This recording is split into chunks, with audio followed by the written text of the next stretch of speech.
Welcome back to Created to Be. So glad you're with us again. My name is Weslea, and this is my awesome husband, Tom. That's me. Tonight, we are going to be talking about how Tom went from being a womanizer and addicted to porn and into being a husband, a father, and a pastor of a church because it was a pretty wild road to get there. So let's start off by kind of hearing, did you grow up in a Christian home? Like where did you start off and how did you get to being a womanizer? Yeah, very unsuspecting, I would say, because I grew up in a Christian home. Yeah, even from a very young age, I was just what you would call a good kid. Like I was not like a troublemaker or like into um, bad behavioral things or anything like that. But grew up in a Christian home, and something that was difficult for me as a child was moving around a lot. We moved like 5, 6 times before I was in high school, I think. I was never able to like really fit in anywhere, and I think that was a key contributor to where the road that I kind of ended up going down, wanting to be accepted. And so even from a young age, I was always looking to be accepted, and so moving around I never really like fit in. I did end up in a public high school, and like I said, I just all I was looking for was to be accepted and to fit in. So you had given your life to the Lord already I by high had school. given my life to Lord at a very young age. Yeah, probably like 4 or 5, I would say, probably is what my parents would probably remember. But you had a relationship with God or not really? Just kind of. Yeah, I as much as a kid could probably. I don't remember like um like studying the Bible or whatever. I remember that it was like it was just a good thing to do, and probably learned a lot of things just by association in my family. So, but I would say that I had a some sort of relationship with the Lord. But again, like I said, it was not solid enough to keep me from what was to come. Around the 7th, 8th, ninth grade was kind of a turning point. What got into public school. Up until that point, I had been jumping around a couple private Christian schools and stuff, and then getting to public school. It was brutal. Like just trying to fit in was brutal. Because by that point, pretty much everyone in public school had grown up with one another from kindergarten, preschool on. So like 99% of people knew each other except for me. So I pop in 6th, 7th, 8th grade, and I am trying to do everything I can to fit in. And I didn't even know what that meant. I was just like, I was just probably just more questioning why I didn't fit in, or why I was, getting picked on or bullied or whatever. Tried playing some sports. I wasn't exceptionally good at any sports really, but I tried. And so I played, some little league baseball, played some hockey, played some basketball, and I was not good enough to earn people's acceptance or anything like that. So middle school was pretty rough. So what switched when you went to high school? More independence, I would say. You got into high school, and ninth, 10th grade, people started driving. And when your friends start driving, you're able to go out and be independent and not rely on your parents to go places. So you had friends by then. I did. I made a couple friends. Yeah, by that time, I did get into snowboarding a lot, and found some friendships there. I was relatively good at snowboarding.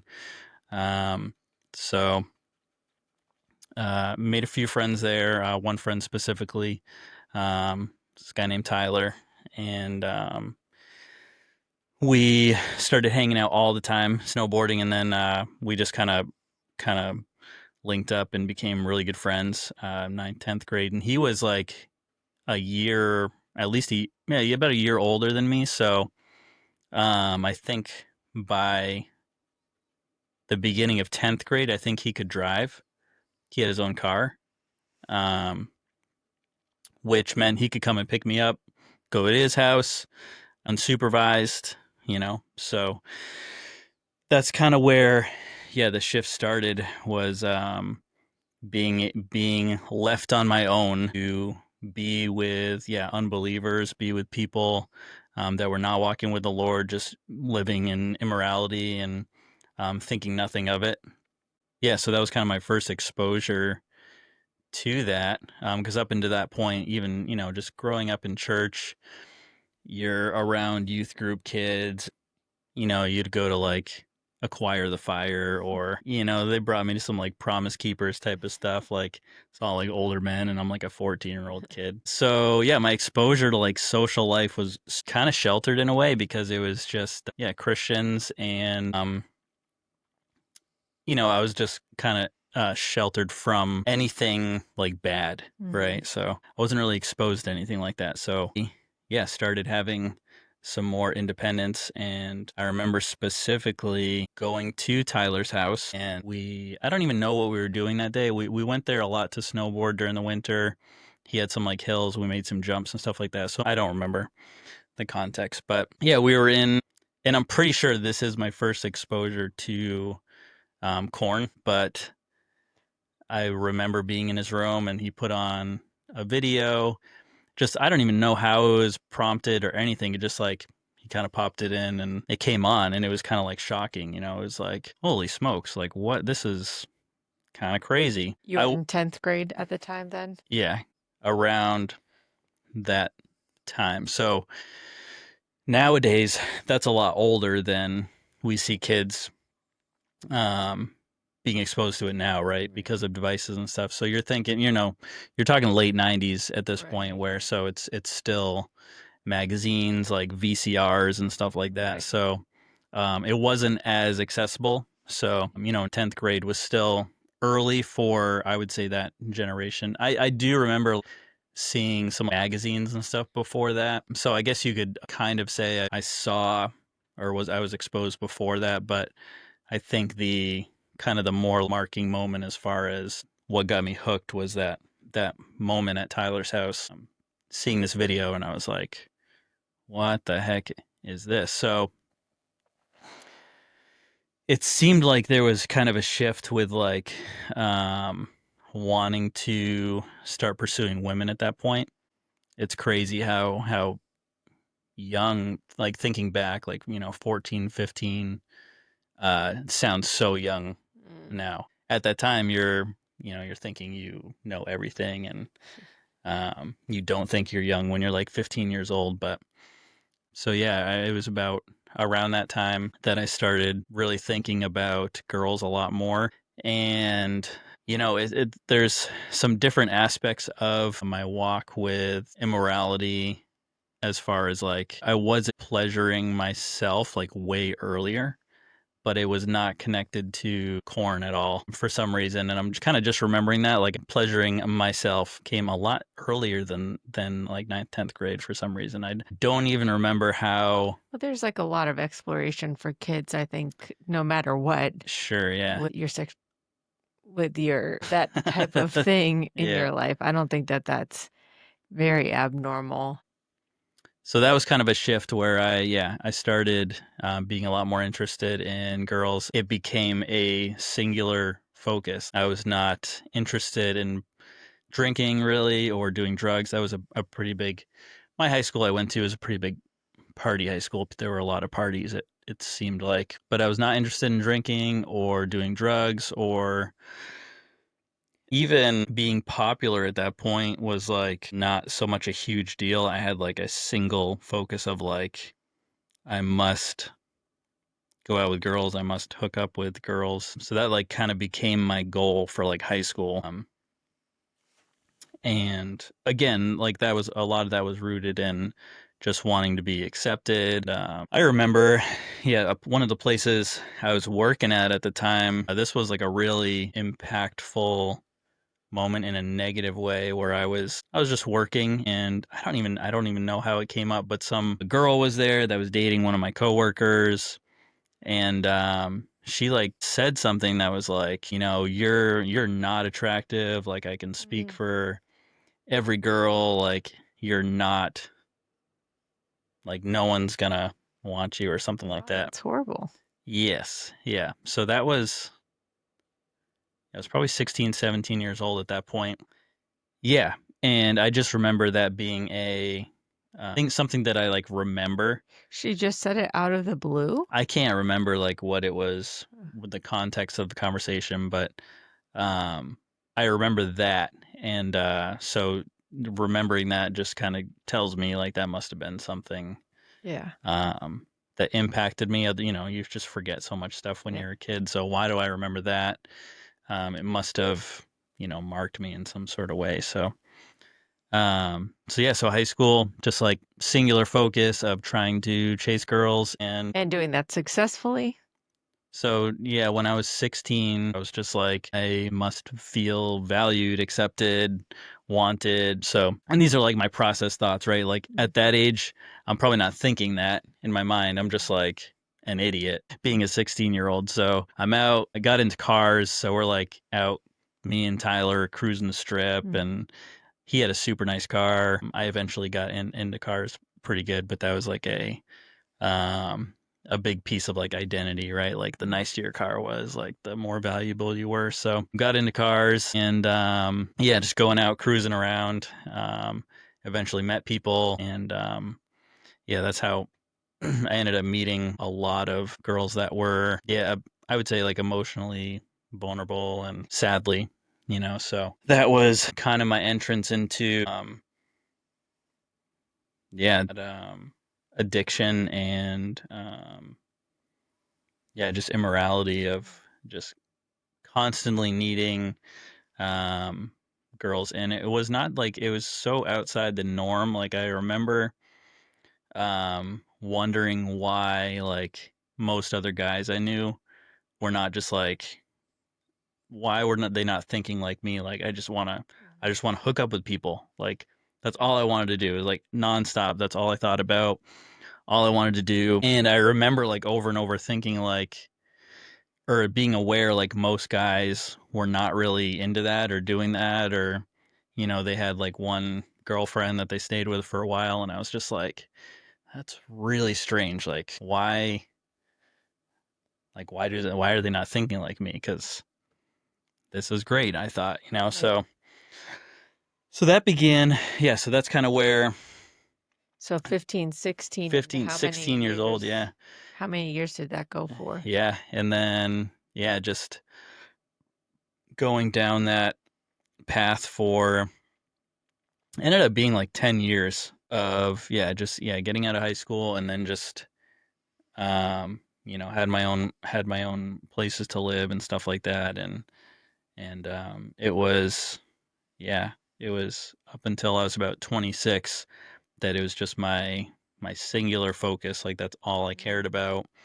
Um because I was, filling a place in me that needed to feel valued and accepted. And I eventually, when I was about, I guess 16 is kind of when I left, like stopped going to church um full time. I remember I would pop in here and there, but I think it was, yeah, like 16, 17, 18. I left, and then I had grown up playing drums in church, and so that was kind of what was keeping me there. And then I joined a band, yeah, I didn't join the band until I was like 20, so definitely know I was like totally out by like 20 Mm. after high school and stuff. So no reason to even be there, because that's the only reason I was really there at that point. So yeah, for a bunch of years, just going deeper and deeper and deeper down that path, and yeah, escalated more than, as the internet came, and then corn became more accessible because of the internet Mm. and cell phones and stuff like that. Yeah, it escalated into watching nightly, and just being completely obsessed with it. It was Did you realize that you were addicted to it and couldn't stop, or not really? You just thought it was not a thing? until I actually had a girlfriend. I remember she knew I was like watching it, and she was like mad about it or something. And then I was like, I was kind of brushing it off. I was like, all guys do it or something. And she was like, yeah, but not this much or something like that. Mm. I don't remember the exact words, but that was the first time I had been kind of challenged on it. Like, oh, this is way more than the norm. Mm. So I don't know if that impacted me that much. I remember that though. And it wasn't too much longer after that where I was just started to feel some emptiness, and I had moved a few places for work. So I was living in New Hampshire at this point, and it was kind of like I can't say that I was like meditating on this, but I knew that there, like inside, I was feeling very empty and unsatisfied.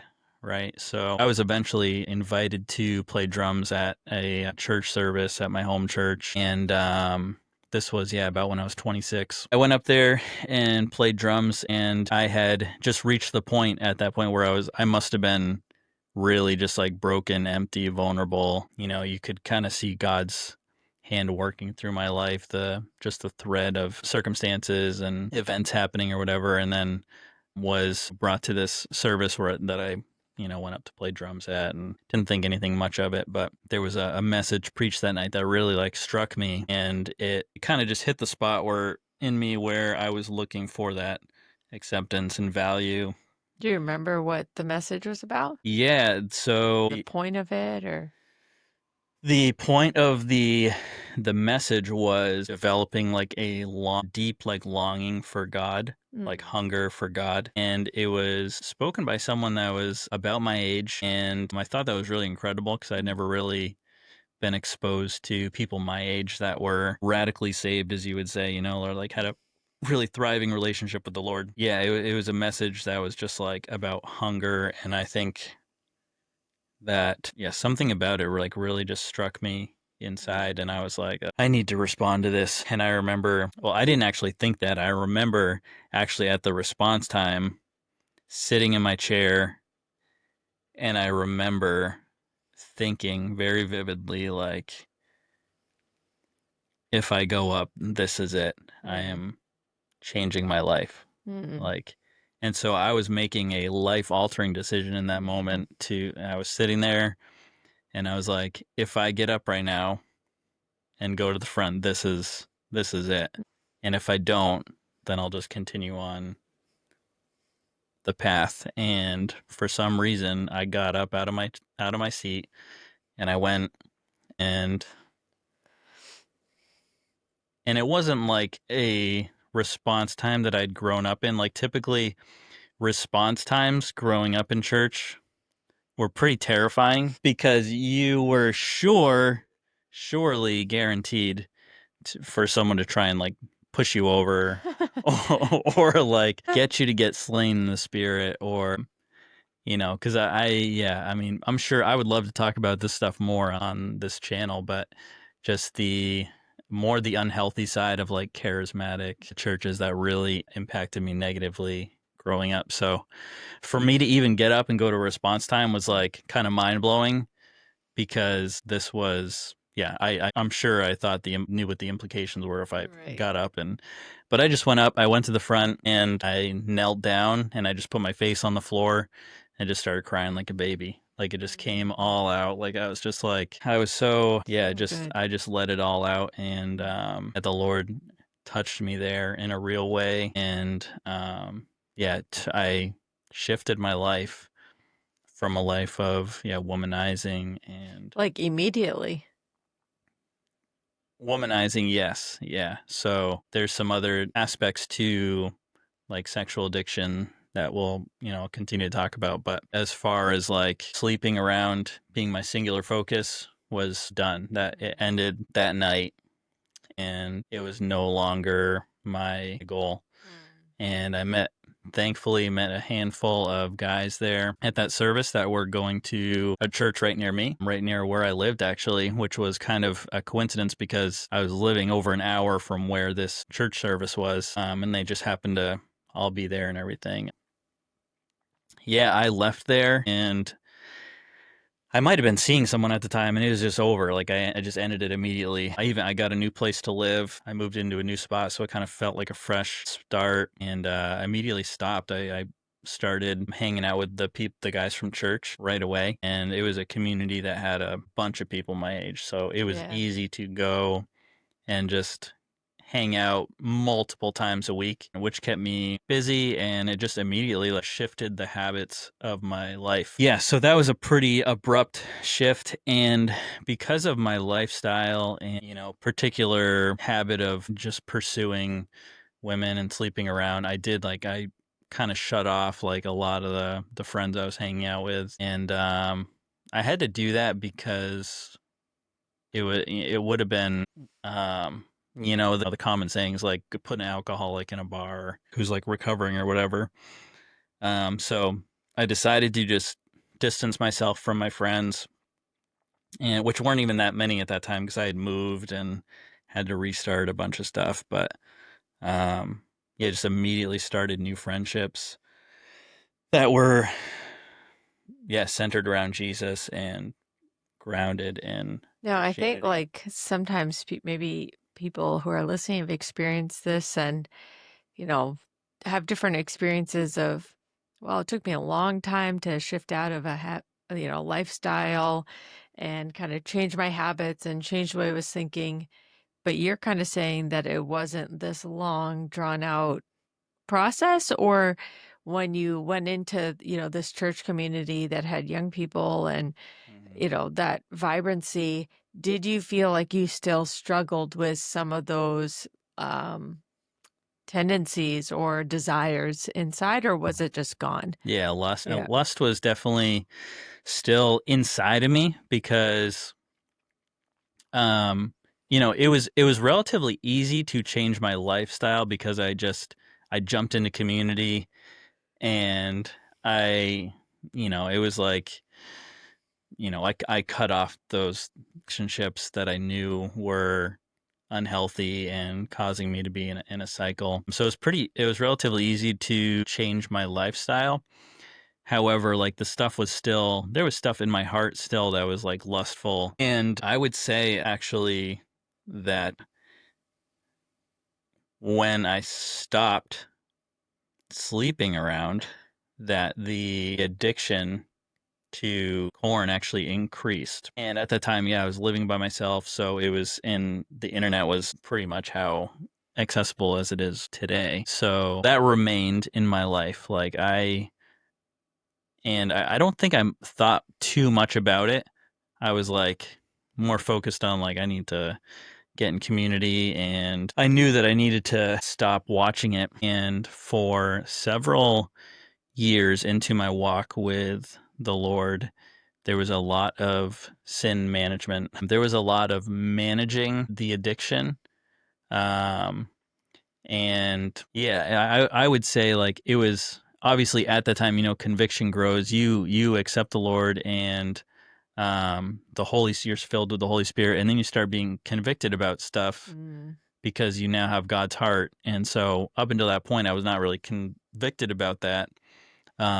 But then I started being convicted about it, and so it was kind of at that point where I knew, shortly after getting saved. I think it was actually so I had maybe about 4 or 5 months after really giving my life to the Lord, I went to an encounter weekend, Mm. which is basically just kind of like a men's retreat, like very secluded, no devices or anything like that, and you basically just meditate on the cross and what the cross has done and freedom and stuff like that. And I remember after that leaving that weekend, and I was like, I ain't touching that again. I'm done. Mm. Like, I feel amazing. And I that probably lasted maybe a couple weeks, and I just right back into it. And I think it was at that point I knew that I couldn't stop because I wanted to stop at that point. Like, I did not want to stop before that. But as with most addictions, I would say the second you try to stop and you can't is kind of when you realize, like, Right. shoot,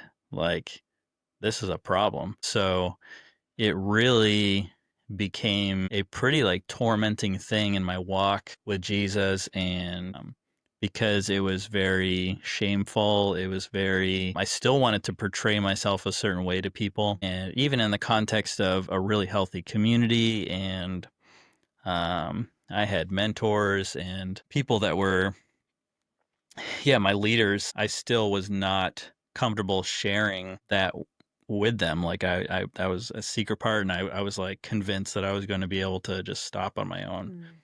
Mm. And that was not true. So I went 4 or 5 years into really giving my life, 5 years of really, really struggling back and forth with just essentially managing it. You go a few weeks without it, and then you fall right back into it, and then you go maybe a couple months, or even I remember going like 6, 8 months. That's a long time. And yeah, and you think you're free, and then, something at that point, I was just like, I had gone through some difficult situations, and it was like I ended up turning to it for comfort, and then it was just like immediately back into it. And then just, yeah, managing it for weeks at a time, and just could not stop. And I just got to a place where I was like, I gotta tell someone, because this is, we're 4 or 5 years in, to wanting to stop this thing, and I can't. And so I ended up telling a couple of my mentors. I was living with a family at that time, and the husband that I was living with was just, yeah, a huge influence in my life and a mentor of mine. So I ended up like kind of confessing to him, like mini confession, Yeah. like you just kind of squeak it out. You're like kind of put it out there just a little bit, like, hey, I kind of just like, struggling with some stuff, Yeah. and then you move on with the conversation. And so it just started with like a little bit, um, but the conversation in general just grew. The conversations got more clear, Yeah. and I realized that it was something that every guy struggles with. Just Mhm. about every guy, 99.9% Right. of guys. I do know some that have not really struggled with it, but yeah, when I found that out, I was just like, what? Like I'm not alone. relieving or Yeah. Yeah, just like I'm not alone. Like Mm. I've been alone in this thing, trying to manage this thing for 4 or 5 years, Mm. and thought it was, I just had to try and stop myself. And so, So your journey into freedom really began, obviously, you get saved, you're experiencing all the changes that come with that. The Holy Spirit's now convicting you. But confession, like verbalizing externally, would you say that that like thrust you into a different place of getting freedom or yeah, it was not the first time I confessed per se, because I had confessed during like encounter weekends, or response times or whatever, just like confess that type of stuff. But that was kind of really where it like ended, and then it would be not like a whole lot of follow up Mm. on that stuff. But this was the first time where it was like just kind of a raw, real moment with a friend, mentor, where I was like, listen, because I think it's one thing to confess, like, hey, this is something I've struggled with. I repent, I receive forgiveness, and then you move on. Yeah. And it's another thing to be like, I am struggling with this Yeah. and I cannot stop. Like, In like a relational yeah, conversation as opposed to like a service or yeah, because you feel pretty safe in that context. Like, you're gonna maybe go up for prayer, you confess something, you'll get some prayer in return, yeah, and you can walk away, and there's not really, right. it's pretty safe, you think, so. But this was the first time where it's like, I look up to this guy, I really care what he thinks about me as a person, and I'm just going to say forget about it, because I need to be free from this. Mhm. And so, and that was like, that's kind of the crux of what really ultimately got me free, is this desire for, yeah, desire for freedom, like the desire to have a clean conscience, Mm. is really like what ultimately propelled me into lasting freedom. Is this like just pent up frustration? Like, I just want to not live in shame anymore. I want Mhm. my mind to be clear, to have a clear conscience. And I got so sick of it that I confessed, and I was like, I gotta get free of this. So um and so that kind of put me on a journey of um figuring out like just how I was going to get free, because there's, you have your spiritual dynamics, of course, like demonic influence that Mm. just that wants to destroy you. So, Right, right. there's demonic influence, but there's also very like natural things that are available for you to do to pursue freedom. I think a lot of them, in my experience, were uh, to manage sin, or to, I wouldn't even really know how to put it, but it was, Manage the external as opposed to the internal. I think a lot of the programs and the things that I used were really trying to manage like the habit or the behavior, and not so much like deal with the interior, the heart on a permanent level. And those are just the things I tried. I don't know if there's more things out there. Like, I know there's tons and tons of programs, and I have nothing against any of that stuff. I just for me, what I was really looking for was just lasting freedom, because every time I just used a program or downloaded an app to try and keep track of my progress, it was just like performance. It Mhm. was like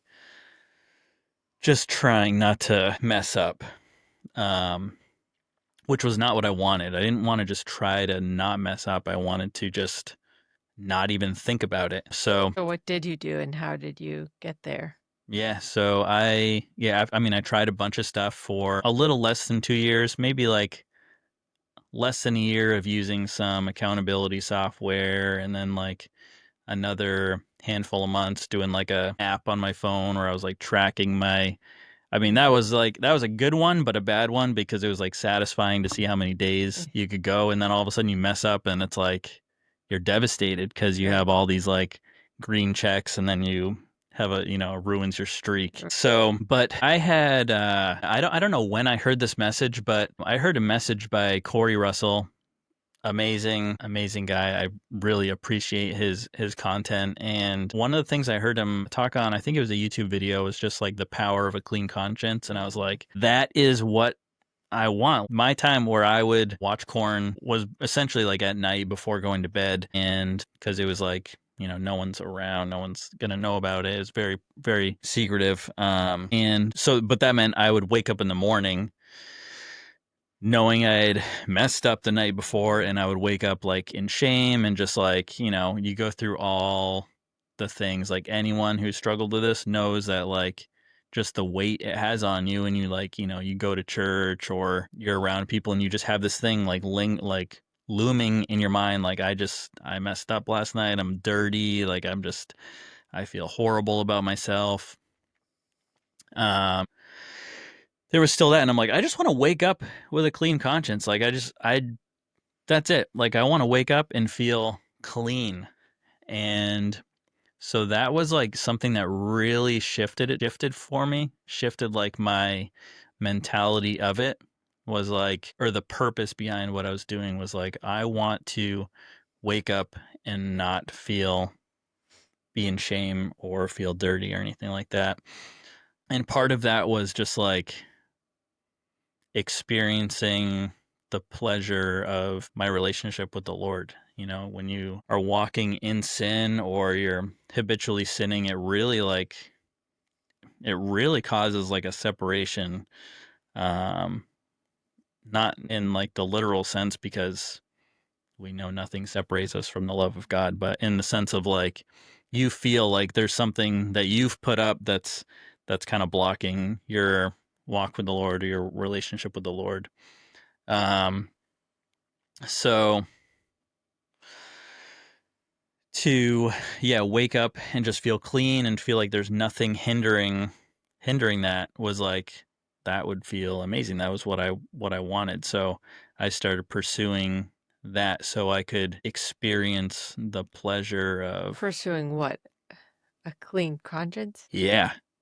But through how? Like, through what way? Spending time with the Lord? yeah, it was way more like organic. It was way more natural. It was not like a performance thing where I was like just trying to go a certain amount of days. It was just like not focusing on the number of times I would like mess up Mm, or watch it before bed or whatever. It was like it was kind of a meter of like how much pleasure am I experiencing of God right now. mm, And so the longer that I would go without watching corn, it was like the more pleasure that I was experiencing because of my relationship with the Lord. And that pleasure started just becoming greater than the pleasure I would experience in mm, 10, 15 minutes of watching a video and getting myself off and then going to bed. It was like this other pleasure started becoming greater because it was pure, it was clean, my conscience was clear.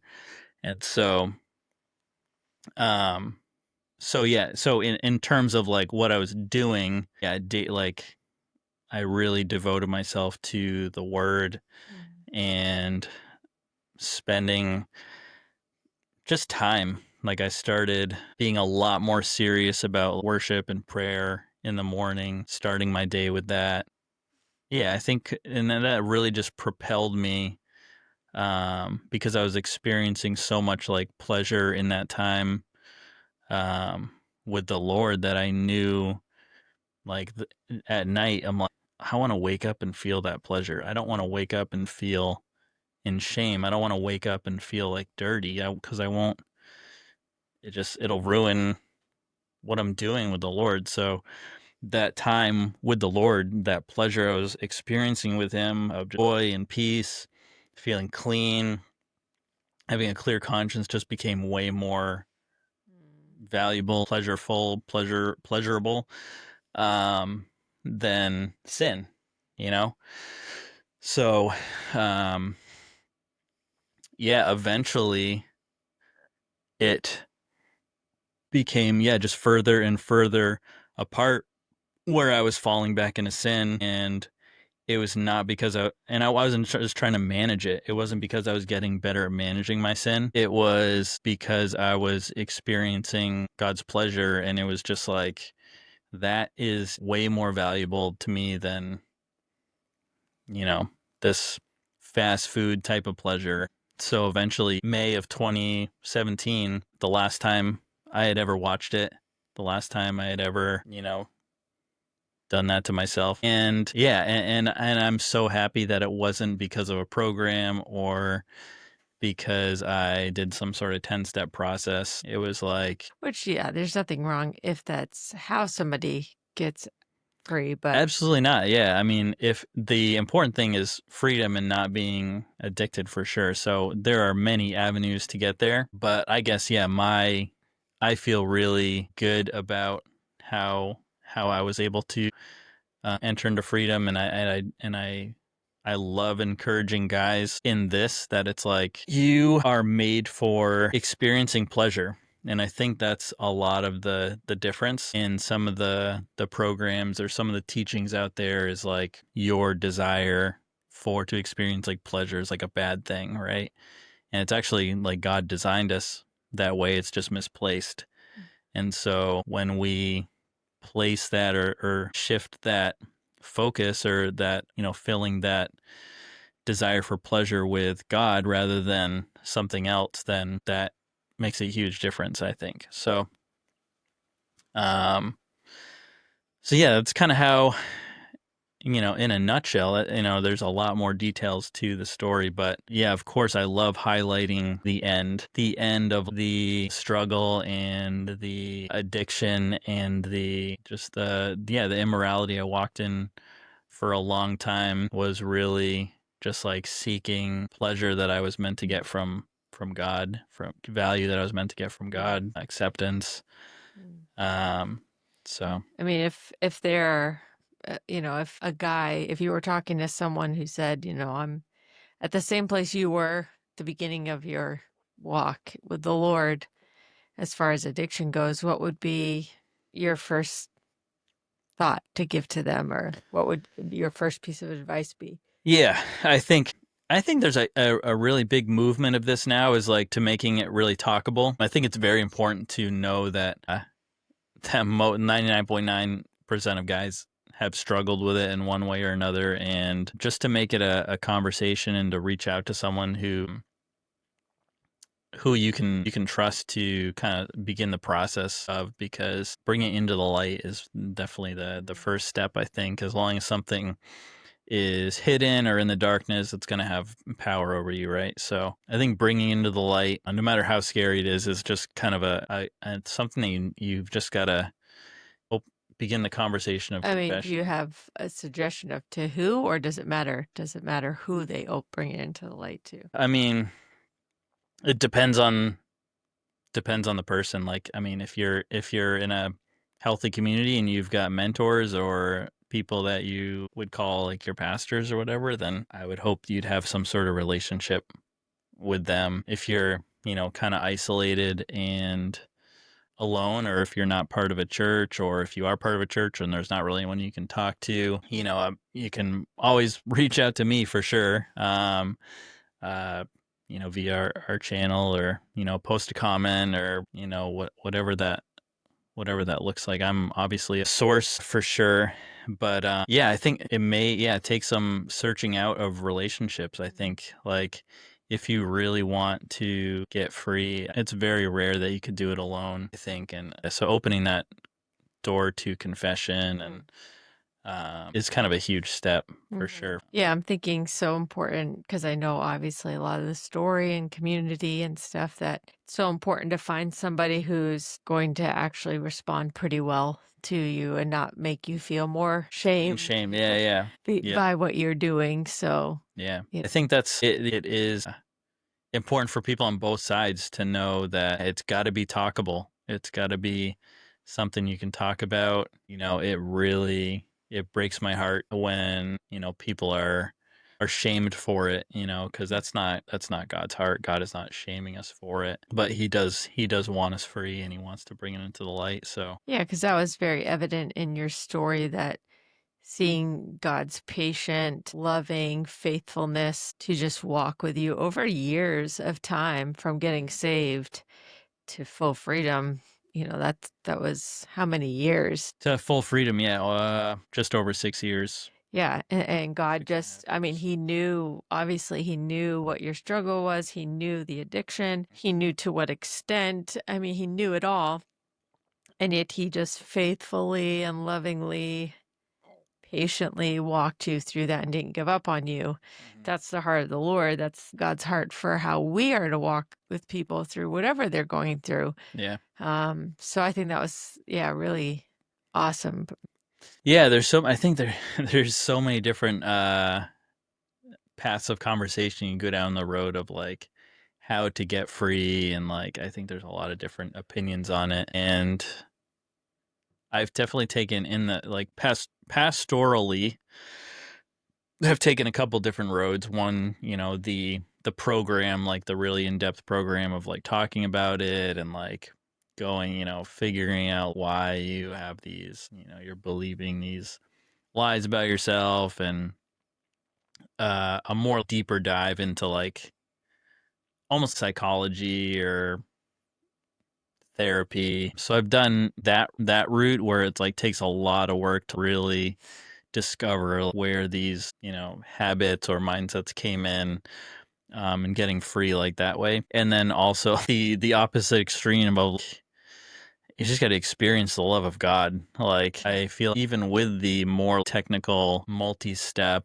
break habits and mindsets and get healed in your psyche and stuff, there's still the aspect of experiencing the love of God. Like, you have to. If you don't experience the love of God, or if you don't know how much God loves you, that's going to be a major blocker to experiencing real freedom and lasting freedom too. Because you have to know you have Christ. Yeah, and some of those times where I had managed my sin for months at a time, I just didn't know who I was, or like my identity in Christ. And so turning back to that was really easy, because it was Right. just like that was my comfort, and yeah, my identity was just like kind of all over the place at that point.